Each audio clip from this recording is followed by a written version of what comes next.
리브가 아브라함과 사라는 어느덧 나이가 아주 많은 할아버지 할머니가 되었어. 이삭도 벌써 40살이 다 되어가고 있었지. 그런데 그때까지 이삭은 결혼을 못하고 있었어. 그러던 어느 날 이삭의 어머니 사라가 죽었단다. 아브라함과 이삭은 사라를 무덤에 묻었어. 이제 남자 두 사람만 덩그러니 처음하게 살게 되었지. 아브라함은 이삭이 지금 살고 있는 곳에 여자와 결혼하는 것을 싫어했단다. 자기들이 지금 살고 있는 땅, 그러니까 가나안에 사는 사람들은 하나님을 사랑하는 사람들이 아니었거든. 아브라함은 자기가 가장 믿는 하인을 불렀어. 엘리에셀이라는 이름의 하인이었단다. 아브라함이 엘리에셀에게 말했어. 엘리에셀, 나를 위해서 어려운 일을 해주어야겠다. 나는 이삭이 이 나라 여자와 결혼하는 것이 싫다. 그래서 자녀를 옛날에 내가 살던 나라에 보려고 한다네.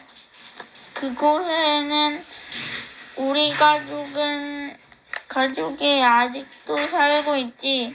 내 동생이 결혼해서 그곳에 살고 있다네. 자녀도 있고 손자, 손녀까지 얻었을 거야. 그 중에서 이삭을 위한 신부를 한번 찾아보게. 아브라함 주인님이 정말 어려운 일을 맡기셨어.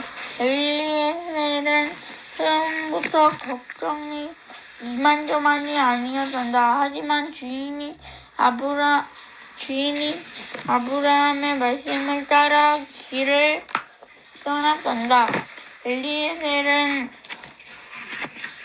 낙타를 100마리나 10마리나 끌고 있어.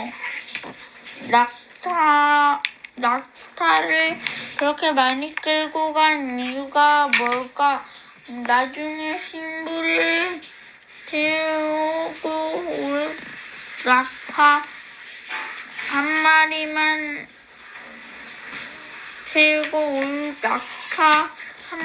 끌고 가도 충분하지 않을까?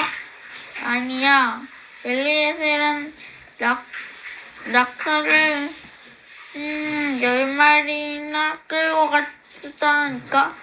무엇 때문에? 신부와 신부 가족에게 줄 선물을 잔뜩 가지고 갔거든. 그 선물을 다 싫다 보니 낙타가 10마리나 필요했어. 아브라함이 얼마나 큰 부자인지 알겠지?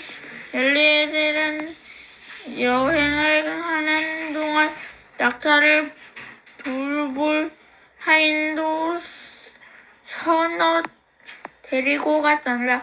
아브라함이 예전에 살던 나라까지 가려면 꽤 먼 거리를 여행해야 했지. 마침내 긴 여행을 마치고 아브라함의 고향에 도착했어. 엘리에셀은 앞으로 어떻게 할지 생각했단다. 이삭 도련님의 신부를 어떻게 찾지?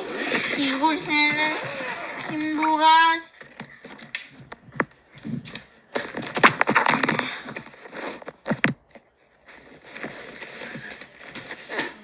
신부가 될 만한 아저씨들이 아주 많은 것 같은데, 그렇지? 이삭 도련님의 신부가 될 사람은 무엇보다 하나님을 사랑하는 사람이어야 해. 그런데 내가 그걸 어떻게 한눈에 척 알아낼 수 있을까? 그런 것은 하나님만이 분명하게 아시는데 하나님께서 나를 도와주시는 수밖에 없겠군. 그래서 엘리에셀은 기도를 했단다. 주님, 저를 도와주십시오. 제가 좋은 계획을 세웠습니다. 저는 이제 성곽까지 있는 우물에 가려고 합니다. 저녁이 되면 아가씨들이 항아리를 들고 그곳에 물을 기르러 옵니다. 제가 그 아저씨들에게 물 한 모금만 주시오라고 부탁을 하는 겁니다. 그때 저에게 여기요, 이 물을 마시세요. 그리고 저 낙타들에게도 제가 물을 주겠습니다. 하고 말하는 아저씨가 있으면 그 아저씨가 바로 주님이 이삭 도련님을 위해 찾아주신 신부인 줄 알겠습니다. 엘리에셀이 정말 좋은 계획을 세웠지. 엘리에셀은 주신 아브라함과 함께 있으면서 하나님을 확실히 믿으면 모든 일이 잘 된다는 것을 배웠어. 그래서 자기도 이번 일을 위해 하나님을 믿고 계획을 짠 거야. 그 중에 있는 어떤 큰 집에 아주 예쁜 아가씨가 살고 있었지. 아가씨 이름은 리브가였단다. 리브가는 마음씨도 아주 따뜻했어. 리브가에게 오빠가 있는데 오빠의 이름은 라반이었지. 리브가의 부모님도 모두 살아 계셨는데 아버지의 이름은 브두엘이었지. 리브가는 매일 우물에 가서 물을 길어 왔단다. 물을 기르러 갈 때는 향아리를 메고 갔어. 향아리에는 흙을 구워 만든 큰 병 같은 것인데 보통 어깨에 메고 다니지. 향아리를 어깨에 메면 향아리에 물이 가득 들어 있을 때에도 잘 걸을 수 있거든. 여느 때와 같이 리브가는 향아리를 메고 우물에 물을 기르러 갔단다. 그때는 저녁 무렵이 되었지.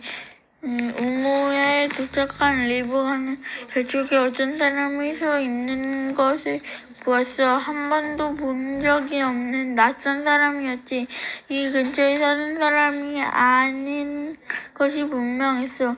곁에 낙타가 10마리나 있는 것을 보니 굉장한 부자일 것 같아. 그 사람은 리브가를 가만히 쳐다보다가 이내 아무 말도 하지 않고 그냥 서 있었어. 리브가는 향아리에 물을 가득 담고 집으로 돌아가려고 했단다. 그 낯선 사람은 그제야 이렇게 말을 거는 거야. 아가씨, 향아리에 있는 물을 좀 마실 수 있을까요? 그럼요. 리브가는 대답을 하고 어깨에 메고 있던 물이 가득 담긴 향아리를 얼른 내려놓았단다. 여기요, 이 물을 마시세요. 그리고 낙타들에게도 물을 주겠어요. 우물 옆에 는 동물들이 물을 마시는 물통이 있단다. 리브가는 몇 번이나 물을 길어와서 물통에 부었어. 낙타들이 물을 충분히 마실 수 있도록 말이야. 그 사이 낯선 사람은 리브가를 조용히 보고 있었지. 리브가가 낙타들에게 물을 다 주고 나자 그 낯선 사람은 자기 낙타 쪽으로 걸어가더니 자루를 하나 꼭 내렸어. 그 사람이 자루를 열고 무엇을 꺼냈을까? 글쎄, 금으로 만든 팔찌 2개와 예쁜 금반지를 꺼내는 거야. 받으세요. 낯선 사람이 말했어. 아저씨에게 주는 선물입니다. 리브가는 깜짝 놀랐단다. 이렇게 예쁜 팔찌를 진짜로 자기에게 준다고? 그럼 정말인 것 같아. 그 낯선 사람은 리브가의 팔에 팔찌를 끼워주었어. 이 낯선 사람은 도대체 누구일까? 그래, 바로 아브라함의 하인인 엘리에셀이었어.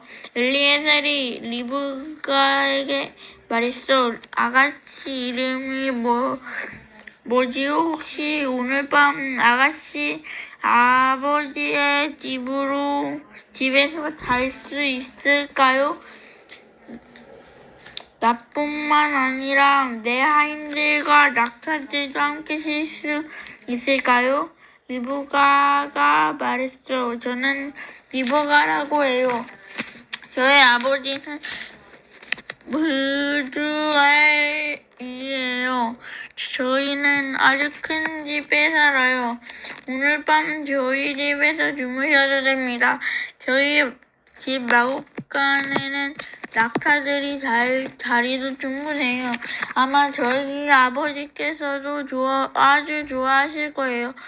엘리에셀은 바닥에 무릎을 꿇고 하나님께 감사했단다. 하나님께서 도와주신 것이 정말 감사했거든.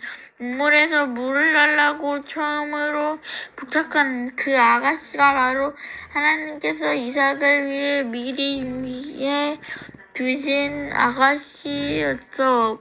만약 그 아가씨만 좋다고 한다면 엘리에셀의 일은 완전히 마무리되는 거지.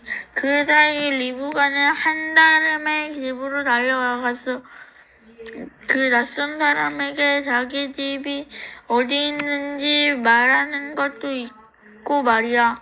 얼른 가서 아버지와 어머니께 자기의 예쁜 팔찌를 보여주고 싶었어. 리브가의 오빠 라반이 리브가의 팔찌를 보았단다.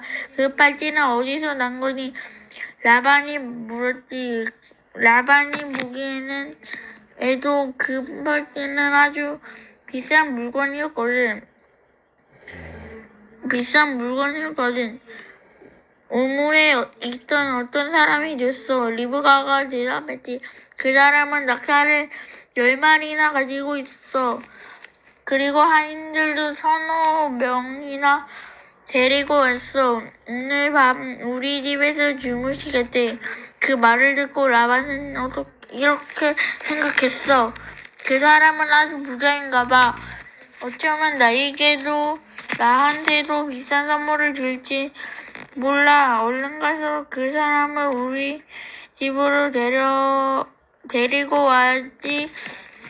아니, 그런데 리브가는 자기 혼자 이렇게 달려오면 어떡해. 정말 바보 같은 리브가. 라반은 얼른 우물가로 달려갔지. 엘리에셀은 그때까지 우물가에 서 있었어. 라반이 말했지. 저와 함께 저희 집으로 가시죠. 제가 어르신의 낙타를 위해 먹이와 건초를 다 준비해 놓았습니다. 이렇게 해서 엘리에셀은 리브가의 아버지인 브두엘의 집에 오게 되었단다. 브두엘의 집에 도착하자 먼저 낙타 등에 싣고 온 성한물 보따리들을 다 내려놓았지. 그리고 낙타들을 마구간으로 데려가 먹이와 건초를 주고 푹 쉬게 했어. 엘리에셀과 하인들은 깨끗이 몸을 씻었단다. 긴 여행을 하는 동안 온갖 먼지를 다 뒤집어 쓰고 있었거든. 저녁 식사가 벌써 준비되어 있었어. 식사를 하기 전에 엘리에셀은 자기가 왜 이곳에 왔는지 말했단다. 큰 부자가 된 아브라함 이야기를 하고 얼마 전에 죽은 사라 이야기도 했어. 그리고 아직 결혼을 못한 이삭 이야기도 했단다. 마지막으로 주인 아브라함이 이삭의 신부가 될 사람을 찾아오라고 자기를 이곳에 보냈다는 말도 했지. 이곳은 아브라함이 예전에 살았던 곳이야. 알고 보니 아브라함은 브드엘의 삼촌이었단다. 그러니까 아브라함과 리브가는 가까운 친척인 거야. 아브라함은 이삭이 자기들이 지금 사는 땅의 여자와 결혼하는 것을 원하지 않았어. 그곳 사람들은 하나님을 사랑하지 않았거든. 그래서 엘리에셀을 이곳으로 보냈단다. 엘리에셀이 말했지. 하나님께 이삭 도련님의 신부가 될 좋은 아가씨를 찾게 해달라고 기도했습니다. 하나님께서는 리브가 아가씨가 바로 이삭 도련님의 신부가 될 사람이라고 말씀해 주셨지요. 리브가 아가씨를 모셔가도 되겠습니까? 아버지 브드엘이 말했지. 만약 그 일이 하나님께서 원하시는 일이라면 리브가와 이삭의 결혼을 허락합니다. 우리 딸 리브가가 당신을 따라 가나안으로 가도 좋습니다. 엘리에셀은 낙타 등에 싣고 온 선물 보따리를 전부 풀어놓았단다. 그 속에는 리브가를 위한 예쁜 부적들이 많이 있었지. 멋진 옷을 만들 수 있는 예쁜 천도 있었어. 리브가의 어머니는 금으로 된 팔찌를 얻었단다. 라반도 멋있는 선물을 받았지. 다음날 아침 엘리에셀은 당장 가나안으로 돌아가고 싶었어. 한시라도 빨리 주인 아브라함에게 돌아가고 싶었지. 하지만 리브가의 아버지와 어머니는 리브가를 그렇게 빨리 보내고 싶지 않았어. 리브가를 이렇게 먼 곳으로 시집을 보내고 나면 어쩌면 앞으로 영영 리브가를 못 볼지도 모르니까 말이야. 그래서 단 며칠만이라도 이 리브가를 더 데리고 있고 싶었단다. 하지만 리브가는 당장에라도 떠나고 싶어 했어. 이삭이 어떻게 생겼는지 굉장히 궁금했거든. 리브가는 자기 짐을 꾸리고 부모님과 오빠 라반에게 작별 인사를 했어. 그리고 낙타 위에 올라타고서 엘리에셀과 함께 가나안으로 갔단다. 그동안 아브라함과 이삭은 집에서 엘리에셀을 기다리고 있었지. 엘리에셀이 오려면 얼마나 더 기다려야 할까? 엘리에셀은 과연 이삭을 위한 신부를 데리고 올까? 이삭은 매일 저녁 산책을 했단다. 혼자서 풀밭을 지나고 작은 나무들 사이를 지나고 언덕을 넘어 산책하는 것을 좋아했지. 이렇게 걷다 보면 많은 생각을 할 수 있거든. 이삭은 어머니 사라에 대한 생각을 많이 했지. 돌아가신 어머니를 아직도 많이 그리워하고 있었단다. 엘리에셀에 대한 생각도 했어. 엘리에셀이 아름다운 아가씨를 데리고 올까? 어느 날 저녁 이삭이 언덕 위에 서 있는데 멀리서 낙타들이 이쪽으로 오는 것이 보였어. 엘리에셀이 오는 것일까? 이삭은 그쪽을 향해 재빨리 걸어갔단다. 리브가는 낙타 위에 앉아 있었지. 엘리에셀이 잠시 후 집에 도착할 거라고 리브가에게 말해주었단다. 긴 여행 때문에 리브가도 지쳐 있었어. 하지만 궁금한 것도 많았단다. 이삭은 어떻게 생겼을까? 이삭이 자기를 좋아할까? 그때였어. 저쪽에서 어떤 사람이 언덕으로 내려오는 것이 보였어. 정말 멋있게 생긴 사람이었어. 누굴까? 리브가는 엘리에셀에게 물어보았지. 저분이 이삭 도련님입니다. 엘리에셀이 대답했단다. 리브가는 낙타에서 내렸어. 그리고 이삭에게 걸어갔지. 이삭도 리브가 쪽으로 걸어왔지. 두 사람은 얼굴을 보는 첫 순간부터 서로 아주 마음에 들었단다. 정말 잘 됐지. 이삭은 리브가를 데리고 아브라함이 있는 천막으로 갔어. 그리고 리브가에게 모든 것들을 보여주었지. 얼마 후 두 사람은 결혼식을 올렸단다. 두 사람은 서로 진심으로 사랑하며 아주 행복하게 살았어.